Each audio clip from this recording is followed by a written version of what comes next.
Welcome to the Cabrera Lab Podcast.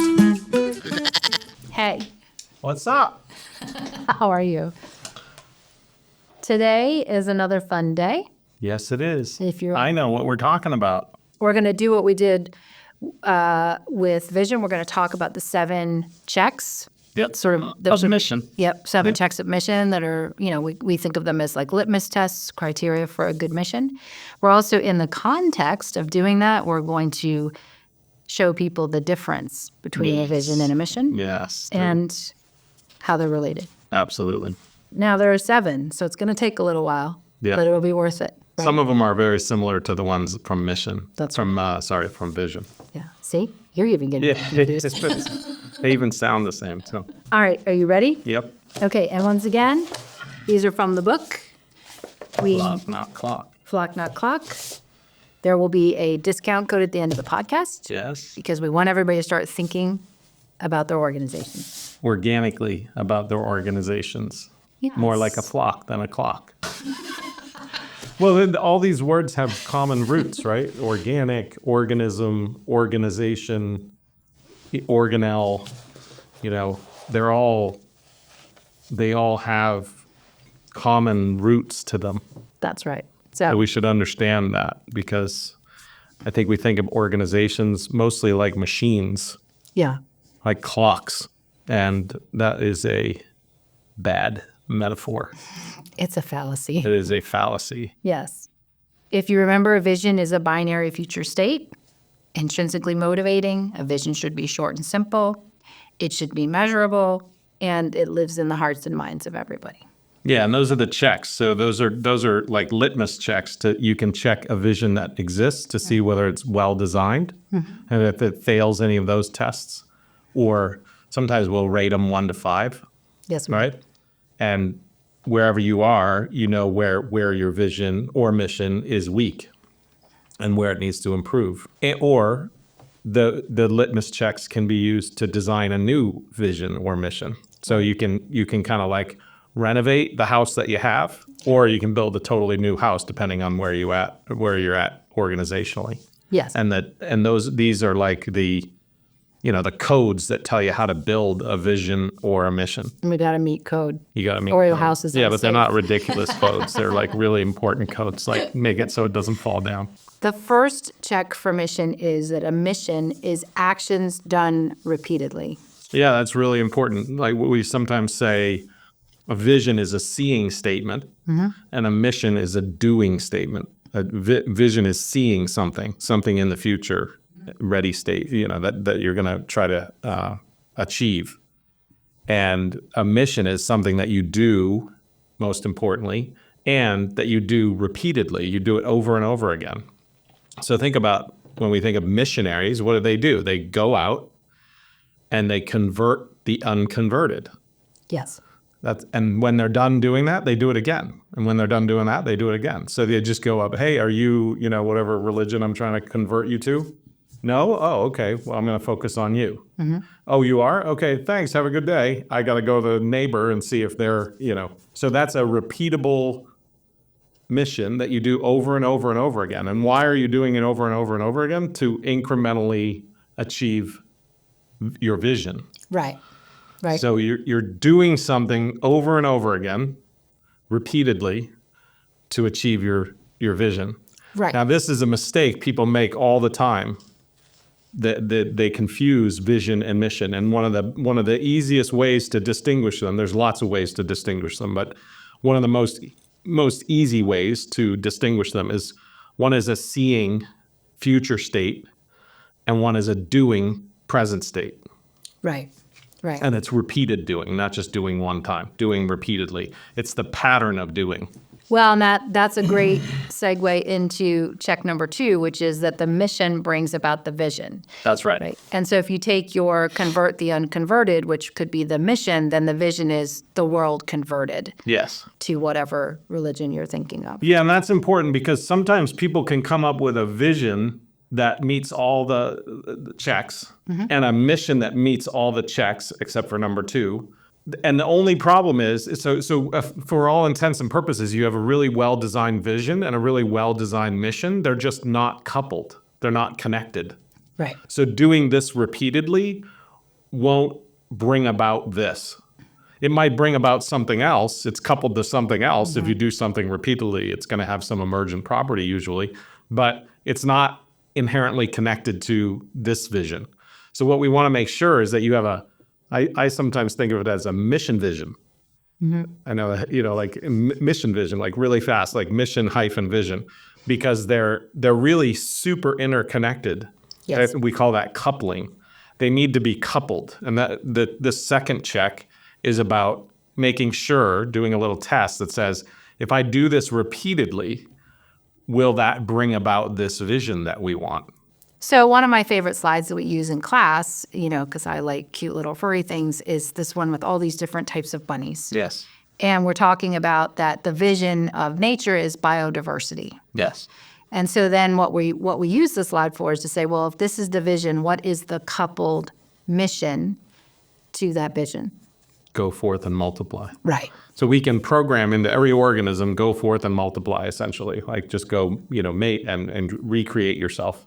And if you do that over and over again, and every organism's doing that, what you end up with, the emergent property that you end up with is this amazing state of biodiversity. Right. That's evolution's vision mission. So if you take the example I just gave, another mission would be convert the unconverted. Well, if you convert the unconverted to XYZ religion, doesn't matter which one, and you do that over and over again, and you keep focused on the mission, what will happen? Well, you'll have a world that is Catholic, or a world that is, Buddhist, or a world that whatever religion you want to convert the unconverted on. Right. Or any other sort of concept that you're trying to, create a world of, right? Yep. I think this would be a good time. A lot of times we say you don't work directly on your vision. Yeah, visions are emergent properties, so you can't. They're outcomes, right? You don't work directly on being in San Francisco when you're driving across country. You work on driving another mile. Repeat. You don't work directly on standing on the summit of a mountain. You work on take one step, repeat. Right. Take one step, repeat. Eventually, you'll run out of steps, and that's how you know you're on the summit, right? There's no more steps. Yeah. So you're either on the summit or you're not. The summit is the goal. You either won the Super Bowl or you didn't. The Super Bowl is the goal. Yeah. But you can't work directly on that goal. You have to work on, I got to make yards down the field, right? So all of these situations have the same basic structure, which is there's something that you have to do repeatedly in order to bring about this state. And the state is a binary state. You're either there or you're not. That's the vision. The only way the summit happens is if you take one step and repeat over and over again. The only way, sports for me, a touchdown happens is if you take a certain number of yards over and over again, right? It was good for me. I'm not a sports. Yeah, you got to gain yards. Right. You just have to keep moving to get to the touchdown. Yep. You have to take one step over and over again to get to the summit, right? Yes. That was a good sportsman. And the bunnies have to over and over again. Over and over again. You got to get it or multiply. And bunnies are very good at that. Okay, so the third check for mission is our mission explains who does what for whom. And this one will take a minute to explain. Yeah, this one we have a kind of we have activities for all these checks, but this one we have one called a mission Mad Lib.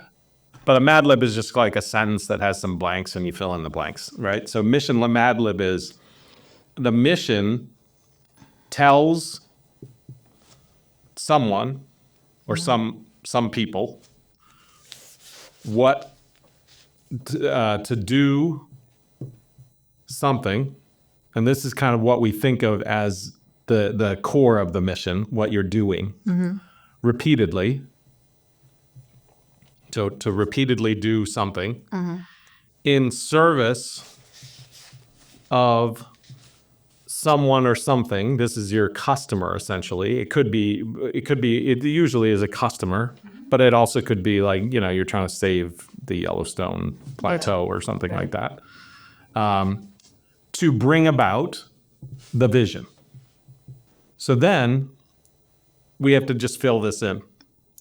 And this part, the repeated doing, tends to be what we think of as sort of the core of our mission. So I'll come back to this. And it usually includes one or more, usually something like 3 sort of repeated things that have to be done to get the vision, right? Right.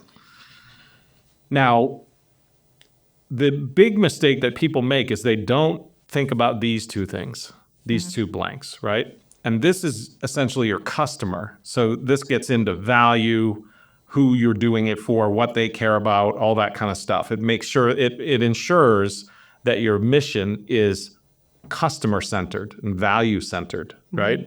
This one's also really important, right? Because it's telling someone, it's telling some group of people usually, and we confuse who the mission is for. The mission is for your staff. Right. The mission is for your employees. It's telling your people to do something. And sometimes we confuse this because we're trying to use visions and missions as marketing statements. Right. And so sometimes we think that we're telling our customers, well, you don't have control over what your customers do, right? Right. You have influence, but not control. So we're telling our staff or employees or whatever the name of your company employees are or whatever, right? But it's very important that you're very clear on who the mission is talking to. Right. This is a mistake that is made all the time. Yes. Right? Yes. The second thing is this one, which is another mistake that's made all the time. And you'll remember the story that we tell all the time on this is we worked with an organization that was full of people who really loved working for the benefit of children, young people, right? And we worked with them for 3 days. I remember. There was hundreds of them in the room that we were facilitating. And they just couldn't get it out of their head. It was very difficult for them to get their head around the idea that this slot wasn't children. Right. Because the whole reason they were doing their job, the reason they were drawn to their job was to support children, to help children. Yes. But the truth was they never interacted with children. Their whole organization was never designed to interact directly with children. Right.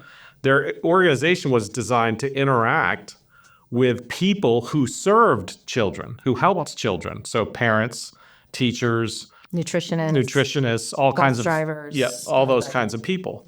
Well, what they were effectively doing was, because they were confusing this, whenever they interacted with their customer, they would actually kind of be dismissive of their customer. I remember. It was a heated day. It was a heated day because they really wanted who they were serving to be children. And yet their entire organization was not designed to serve children. It was designed not directly, indirectly.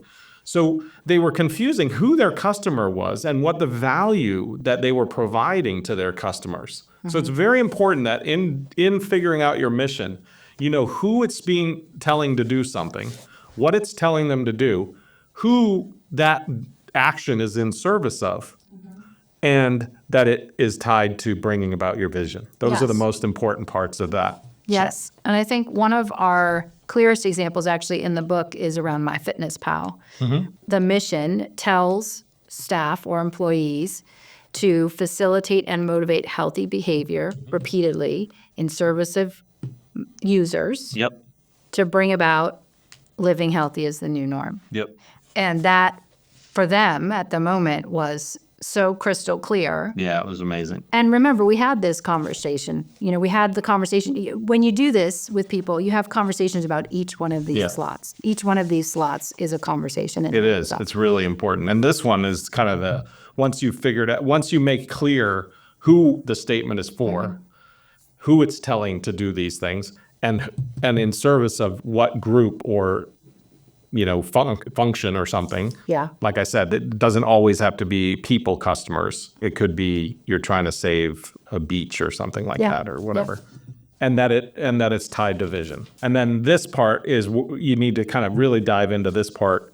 Those are the sort of repeated steps that we talked about in check, the first check. The fourth check for mission is our mission is clear, concise, and easily understood. Yeah. And this mirrors a little bit of the third check for vision, which is short and simple. Yeah. So what do we mean by that? We want our mission to sort of just make sense when you say it. It shouldn't be this long, a lot of these are really dense paragraphs and you read them and it sounds like a philosopher or something like that. You can't even understand what they're saying. And the ability to translate that for everybody in your organization, it's so complex and so difficult to get a shared mental model. Your mission should be a set of very short words that, a 9-year-old can understand, or 9th grade reading level or something like that, If you think about some of our examples, I mean, if you think about facilitate and motivate healthy behaviors, the point of the mission statement is much like vision, for people to have a shared mental model.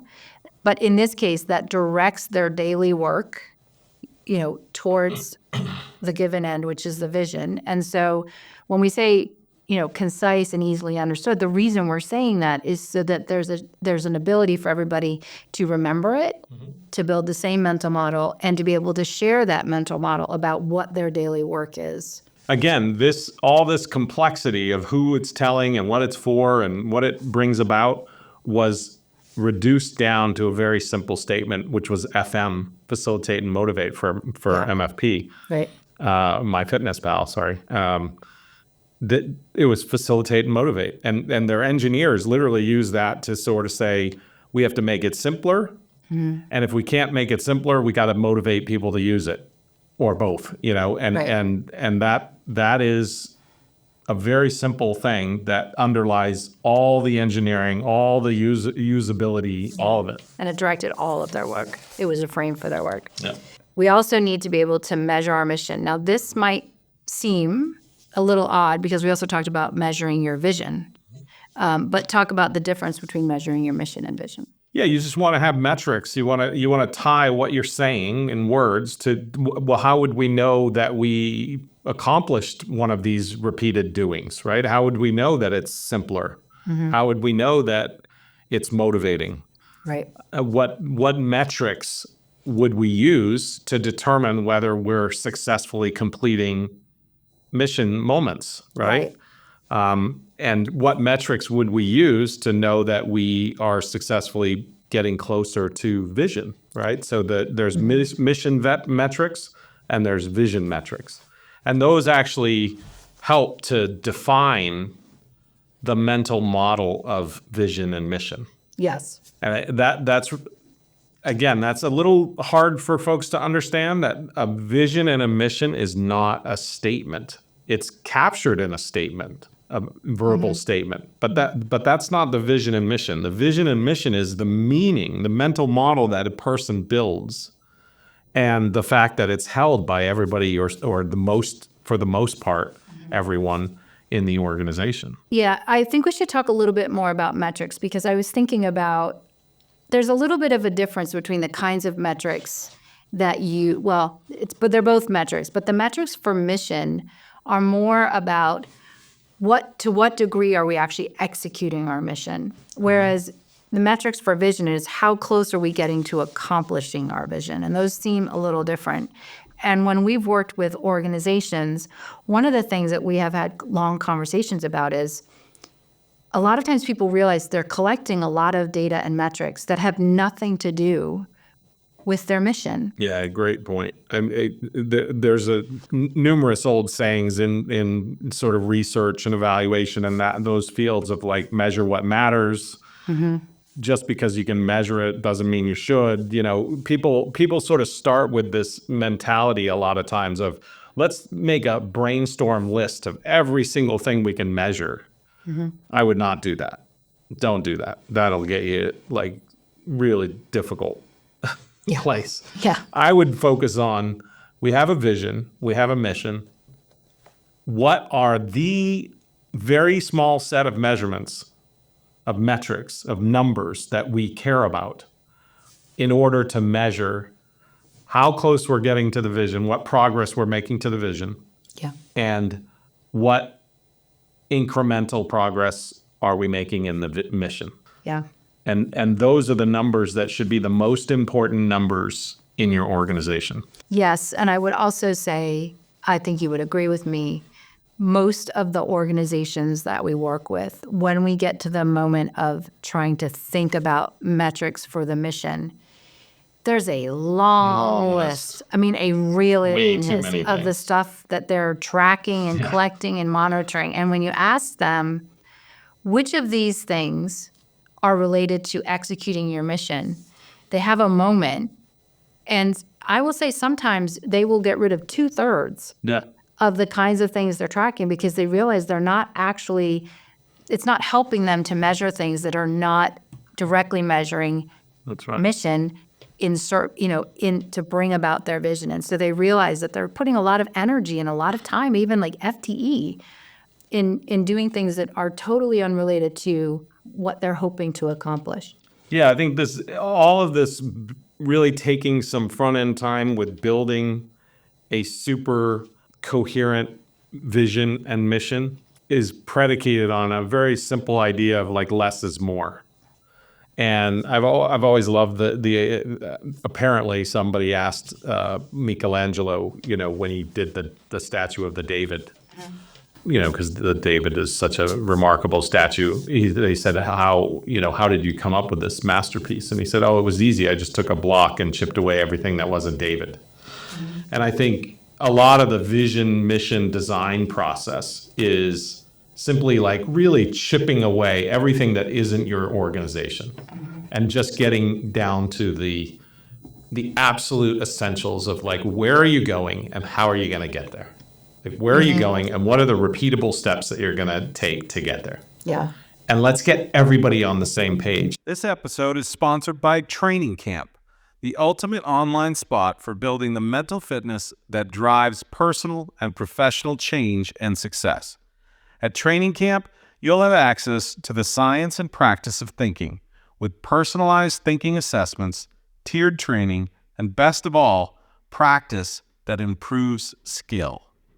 Go to cabreralab.org to learn more. And now, back to the episode. We sometimes call it the distal CEO. Like distal is like your distal pulse is down in your finger and things like that. The distal CEO is that every one of the dendritic ends of your organization, right? Somebody that's on the phone with a customer in customer service, somebody that's out in the field fixing something, or it doesn't matter who or what. Every single employee that's at the ends of the organization touching up against customers should make the same decision that the CEO would make in that situation. If the CEO was out in the field fixing some plumbing or whatever, and talking to the customer, they would make a decision. Well, we want all of the people in the organization to be a distal CEO. Right. Well, the only way that's possible is for everybody in the organization to have a shared mental model of like, why are we doing what we're doing and what are we doing? Yes. Absolutely. 100%. We want everybody on the same page, which means that page has to be as simple as possible, but not simpler. Right. Right? As Einstein said. So it should be very simple, very accessible, but also not so simple that it's a meaningless tagline. Right. Right? That it really tells you, do these things repeatedly, and we will bring about this amazing, passionate, emotionally engaged vision that we care about. Yeah.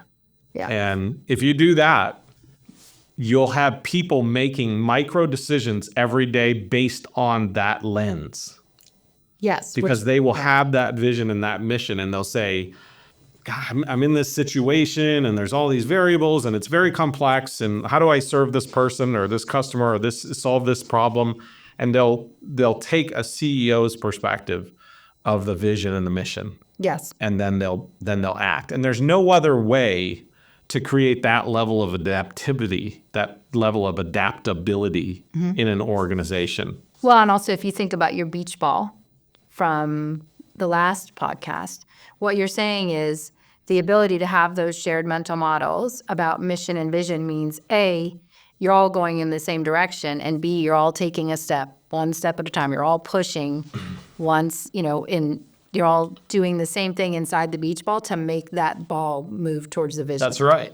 And it's really important to understand what happens when that beach ball, if you are lucky enough to have the vision and the mission set, and everybody in the ball is really working hard for the vision and mission, and maybe there's always going to be stragglers, but statistically the ball is moving in the right direction at a good rate, and then you run into like some cluster of umbrellas, Yeah. and the ball can't get over this horde of umbrellas that probably have people underneath them, right? Probably, right? And it's a blocker, right? Well, people that understand the vision, which is the vision's that way, they're going to understand, oh, we have to go this way and then that way. They're going to be able to make those micro adjustments, those adaptable adjustments on the ground to move in an illogical direction, meaning away from the vision, in order to move back to the vision. Versus if they're just kind of following like mindlessly, they just keep bumping up against this umbrella, this horde of umbrellas. They just keep bumping up against it. And they never say to themselves, wait a minute, what are we trying to do here? What's the real goal here? Is the goal to get over these umbrellas? No. The goal is to get to the lemonade stand. Yeah. So maybe we don't have to go over the umbrellas. Maybe we can go around the umbrellas. Right. So taking that from that to the mission level, what we're saying is inside of the bubble, everybody knows they have to push with their arms and step with their feet. So their mission is push with your arms, step with your feet, repeat.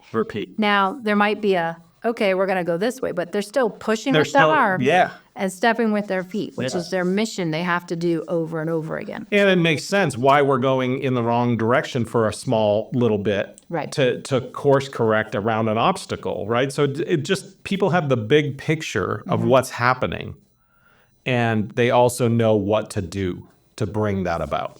Right. That's the crux of vision and mission and how they work together. Okay, number 6. Yes. I should have probably had these memorized, even then I wrote the book with you. Check 6 for mission. Will sound familiar.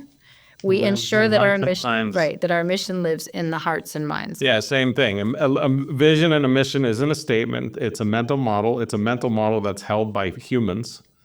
And the more you can get it held by all the humans in your organization, the more you can get it shared, the more people you have in the ball pushing in the same direction. Right. It's really important. There's like a Pareto law here too, kind of an 80-20 rule. You don't need to get everybody in your organization. There's some organizations, I mean, if you're ultimately in control of everything and you can hire and fire anybody at any time, that's great. Then you can get rid of people that aren't on board or whatever. But you should sometimes check why they're not on board, because you might learn something about it. But there's a lot of organizations where you can't just willy-nilly get rid of everybody that isn't, working. And it's a mistake that leaders make, that they think that everybody has to be on board.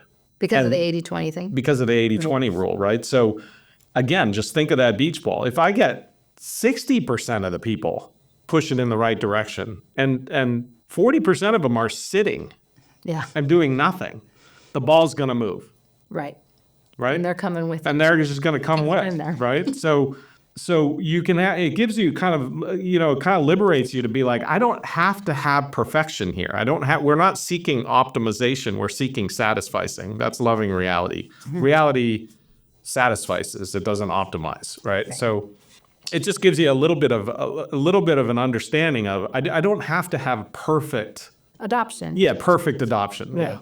We struggle with this with educators, superintendents a lot, right? Yeah, because there was this sort of mistaken belief that you had to mandate everything for everybody, which just causes all kinds of fractures and issues and rebellion. Totally. So later, when we talk about culture and a particular tool that we use for building and driving change in culture, you're going to come to the understanding that we can work with the people that are working it, and that will leverage the people that aren't.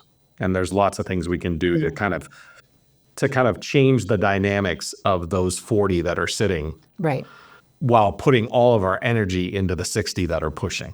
Well, that's going to be a fun one. Yeah, that's a good one. But I think, the basic idea is work with what you've got, Yeah. get a collective Love sort reality. of collective movement, and hopefully a majority, or at least enough people that they influence everyone else over time, and then you get that movement. Totally. So the final check for mission is, and it's going to take a minute to explain this, so get ready. We ensure that mission moments are sacrosanct. Yeah, this one is like super happy mind blown emoji, right? HMBE, but it does take a little bit to understand. So a mission moment is not the same as a mission. A mission moment is remember the Mad Lib has who you're serving in it, what they care about, your customer. It's customer centered. Your mission is inherently customer centered and therefore value centered, right? Yeah. Any time that your organization is bumping up against a customer Yeah. or the purpose or the people that you're serving is a mission moment. Right. Right? Anytime that your organization is touching up against a customer. So what does that mean? That could mean a salesperson is engaging with a customer. You just mean interacting. Interacting. Yeah.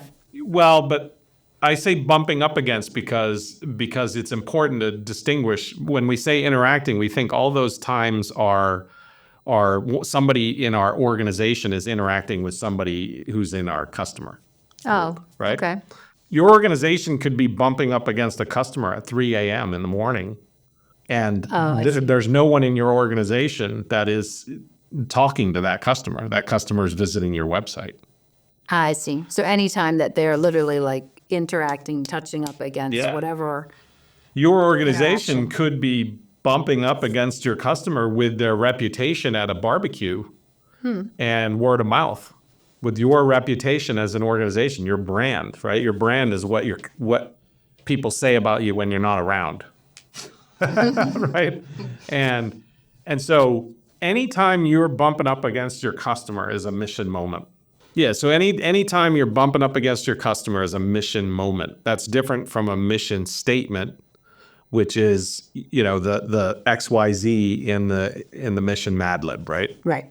A mission moment is really something that you have to build culturally that people cherish. That is a sacrosanct moment, and here's why. If that moment that you bump up against the customer goes well, you'll get more of them, Right. and if it goes poorly, you'll get less of them. So mission moments are sacrosanct. They are truly the moment where you make or break your organization, your business. If you do well in that mission moment, you'll get more mission moments. Yes. If you do poorly in that mission moment, you'll get less mission moments. And this is hard because of delay. We've talked about delay. Delay is something that in systems are really important. It's hard because of delay. A lot of times we have a mission moment and we don't find out, sometimes never, but sometimes really delayed, whether or not it went well. Right. Which is why when we work with, C-suite teams and stuff, a lot of times we'll set up experiential kinds of trainings where we go to a Michelin star restaurant or something like that. Because the great thing about restaurants are beautiful metaphors for businesses. Anytime you're completely confused about the complexity of your business, go to a restaurant and just pay attention. Yeah. Because the amazing thing about a restaurant is there's almost no delay. Right. Between the mission moment being executed and the feedback about The feedback. mission The moment. feedback is immediate. Right. The feedback is you didn't finish your food. The feedback is you're complaining, vociferously about the service, the food, the everything. You The send it feedback back. is you send it back. Yeah. The feedback is plates are coming back half-eaten. The feedback is, people are upset about their meal. Right. There's so much feedback. Well, and it's visible. It's visible, it's tangible, it's Physical, and it's tactile, visible. it's visceral sometimes. So if you're paying attention, in the restaurant business, the feedback is very quick. And even even over the course of weeks or months, you're going to see people returning or not. That's right. Right? And so very quickly you're going to see, and it's amazing because you watch like what's that one with Gordon Ramsay? Hell's Kitchen, Kitchen Nightmares. Kitchen Nightmares. I'm a Ramsay fan. Yeah, Kitchen Nightmares. Yeah. Right? He fixes like broken businesses, right? Restaurants. Yeah. Every single time. Every episode. I know where you're going. Yeah. He goes in and he goes, these people are struggling. Most of them are losing millions of dollars, just in terrible situations, about to lose their house, all kinds of stuff. And he goes in and he says, what's the problem? And he goes, and every time they go, well, it's not the food. Right. Or even worse, to go, well, the customers. It's always the customer. They just walk by. And the customers don't understand, blah, blah, blah. It's always the customer. I don't know. It's just that the customers, they used to come all the time and now they don't show up. It's never the food. But you're sure it's not the food? No, the food is fantastic. Really? The food's fantastic? So these customers are just like walking by fantastic food. That's what's happening. Yeah. Right? Talk about love and reality. Yeah. I mean, it's just so in denial, so much confirmation bias, so little loving reality. And, eventually he tastes the food. It's absolutely horrific. Then he goes into the back of the kitchen, sees the capacital systems are all completely horrific. And you just see the obvious reason why, Places with good food Do well. They do well. They get more mission moments. Yeah. So people aren't making that connection, and it's so immediately obvious in the moment whether or not a customer is pleased in a restaurant. Yeah. It's so obvious in the wider picture where you see your sales are going down, right?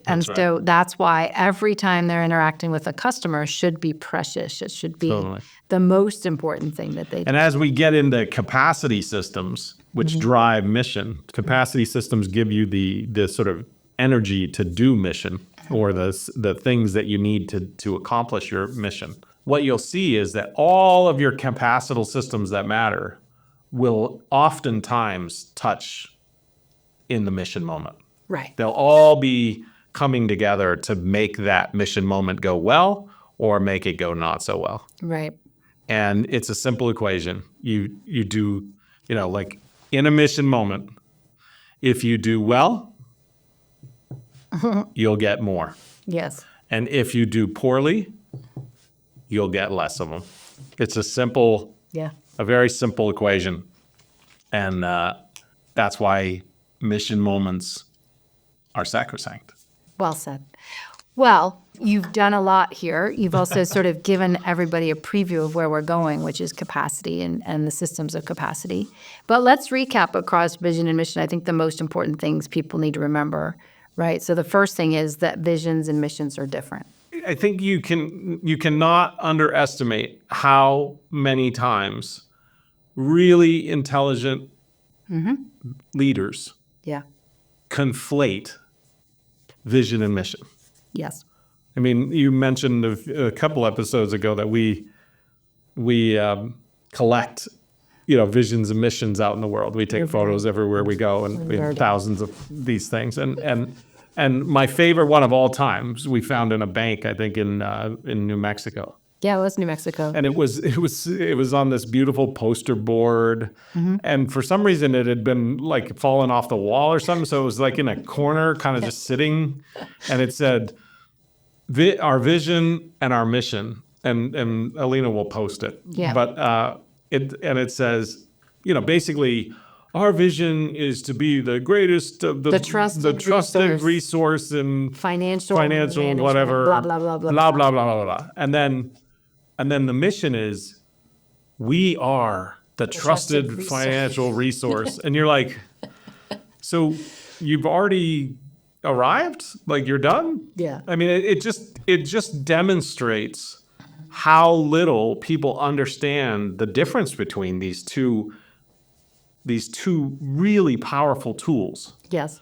And if you don't understand the difference between a hammer and a screwdriver, if you think they're the same thing, they're really basic tools. Yeah. One does one thing really well, and the other does another thing really well. And if you confuse them, you're not going to get anything done. Yeah.